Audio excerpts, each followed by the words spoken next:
After a grueling 12-hour shift in the ER, fueled by 2 energy drinks and a stale protein bar, I pulled into my street only to find a trio of SUV parked in my private driveway like they owned the place. One blocked my garage door, another sat awkwardly on my lawn's edge, crushing the grass. The third, unbelievably, was parked directly in front of the wheelchair ramp my mother relies on. I sat in my pickup, engine rumbling, staring at the scene like it was a fever dream. Taped to my mailbox was a handwritten note: "Overflow parking for HOA Spring Fling. Thank you, kind neighbor, I hadn't agreed to this. I'd been out of town for 2 weeks, and nobody from the HOA had bothered to call or text." Then I saw her, Karen, in a wide, brimmed hat, clutching a tablet and a mimosa, her smug grin practically glowing. My driveway, my home, my mother's access, all hijacked for a self-important event. That's when I decided, if they wanted to play dirty, I'd show them a game they'd never forget. This wasn't about cars anymore. It was about boundaries, and they were about to learn what happens when you push a man running on fumes, stress, and a deep-seated need for justice. The audacity didn't stop at the parking. The cul-de-sac was a full, blown HOA carnival. Tables draped with pastel linens, mini quiches everywhere, and a Bluetooth speaker blaring acoustic renditions of 80s hits. A pet grooming station sat next to my rose bushes. Karen spotted me as I stepped out of my truck and strutted over, heels clicking like a countdown to confrontation. "Oh, you're back early," she chirped, as if I'd crashed her party. "We didn't expect you until tomorrow. Don't worry, the cars will be gone by evening. You're okay with this, right? It's just one little gathering." She said it like she was borrowing a lawnmower, not commandeering my property and my mom's mobility. I asked point blank, "Did you ask for permission to use my driveway?" Her smile faltered. "Well, per the HOA guidelines, it's technically a shared access zone." Shared access zone? She was tossing out jargon like a low-rent lawyer. I wasn't about to debate her in front of her brunch brigade, so I stepped back, snapped photos of the vehicles and the blocked ramp, and went inside to check on Mom. She was in her armchair, calm as ever, saying, "It's fine, they'll leave soon." But it wasn't fine. It was the entitlement, the assumption that my space was hers to claim. That night, after the SUV finally cleared out, I logged into the HOA website and filed a formal complaint. I attached the photos, a time-stamped log, a survey proving my driveway was private property, and a detailed note about the accessibility violation. It was sharp, professional, and laced with just enough legal bite to make anyone nervous.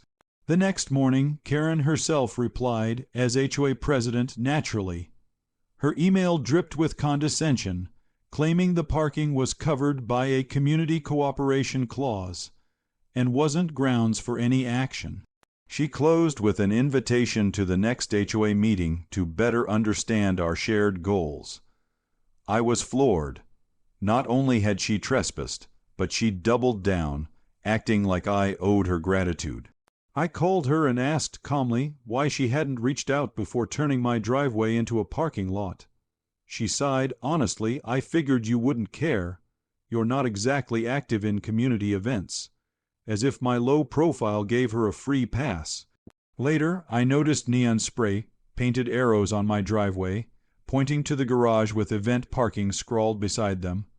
Washable chalk paint, sure, but bold and official, looking like a city road crew had done it. She was trying to make it seem normal, permanent. I called the non-emergency police line, but the officer explained that without clear no parking, signs, or active obstruction, it was a civil matter. The law wasn't on my side, yet. Talking to neighbors revealed I wasn't alone in my frustration. Karen had a history, issuing fake fines for unapproved mailboxes, changing community gate codes without warning, even charging someone for a hedge violation.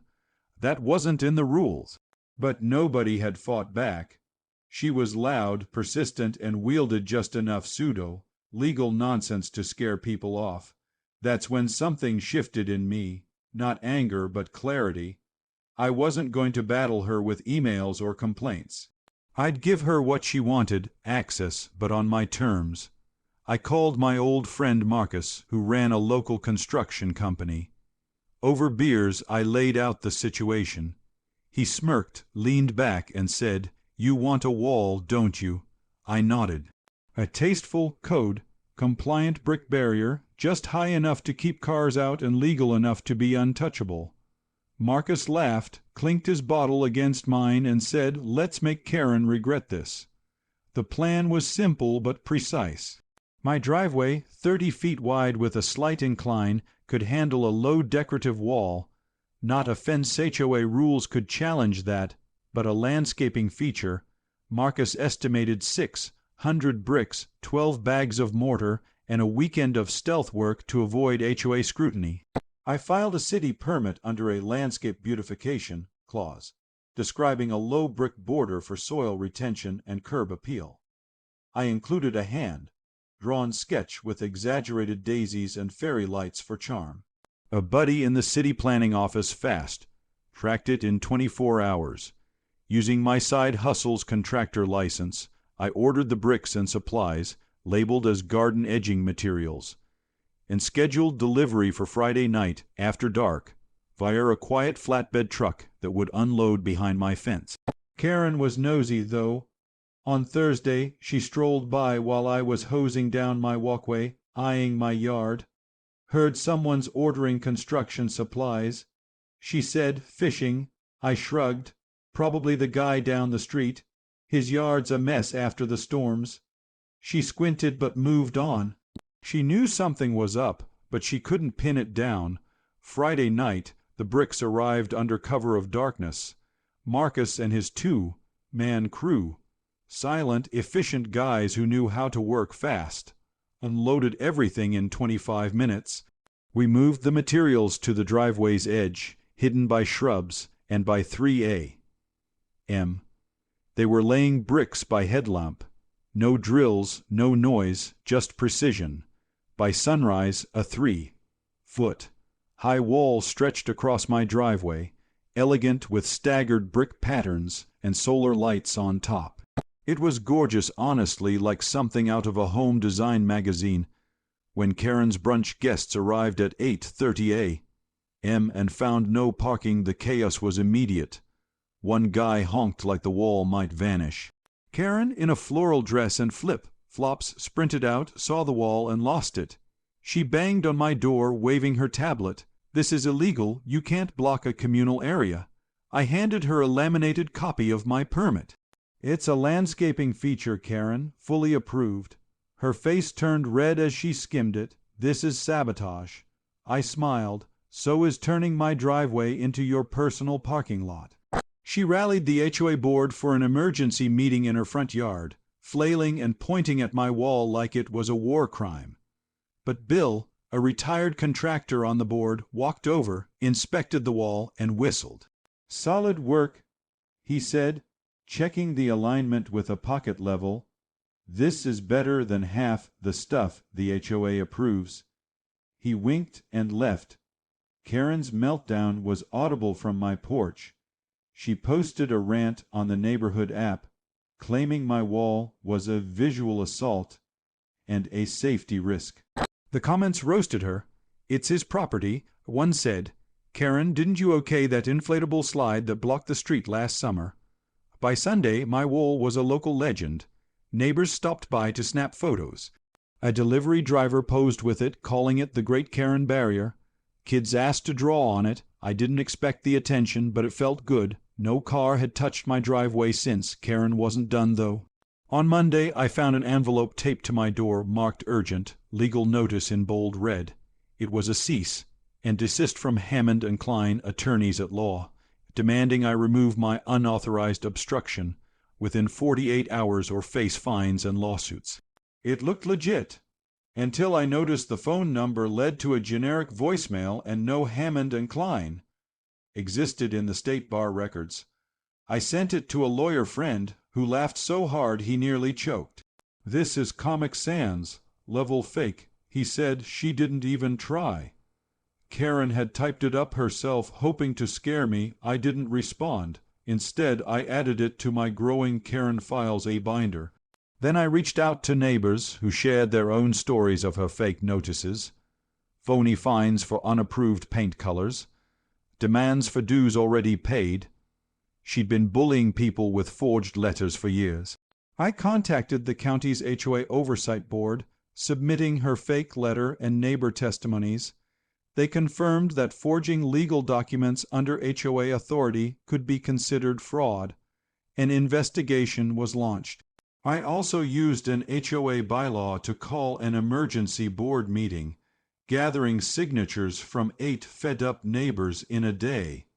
At the meeting, the oversight investigator showed up unannounced, holding Karen's fake letter. "Did you send this?" he asked her. She nodded, smugly claiming it was to protect the community. He listed the legal consequences, fines up to $7,000, potential charges. She went silent, her face ashen. Neighbors began sharing their own Karen horror stories, harassing a widow over her lawn, fining someone for a non-compliant birdhouse. The board president cut her off. "You're suspended from all HOA duties pending investigation." The room cheered. Karen vanished into her house, blinds drawn, no more morning patrols. The oversight board's awed. It later revealed she'd misused $4,200 in HOA funds for personal purchases. String lights, a patio fountain, even a custom mailbox, disguised as community enhancements. She was banned from HOA leadership for life, and whispers of a civil suit loomed if she didn't repay the money. Her house hit the market a week later, listed as a charming home in a lively community. I chuckled. The only lively thing was the neighborhood's relief when she left.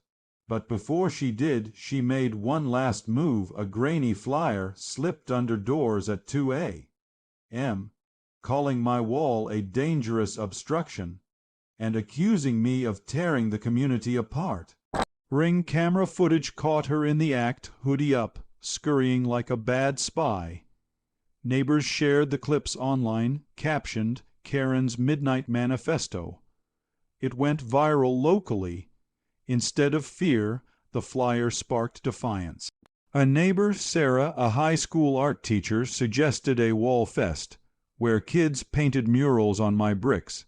It became a block party, families, music, even a taco truck. Karen called the cops, claiming we needed a permit. The officer, a laid-back guy named Ruiz, showed up, saw kids painting sunflowers, and laughed. "Real dangerous scene here," he said, buying a taco and leaving. Karen tried one last tactic, claiming my wall blocked emergency access. The fire marshal, who'd already cleared it, came back, looked it over, and said, "This is the fanciest hazard I've seen. You're fine." She even hired an out-of-town lawyer to demand mediation, but I sent him the forged letter and her nighttime flyer footage.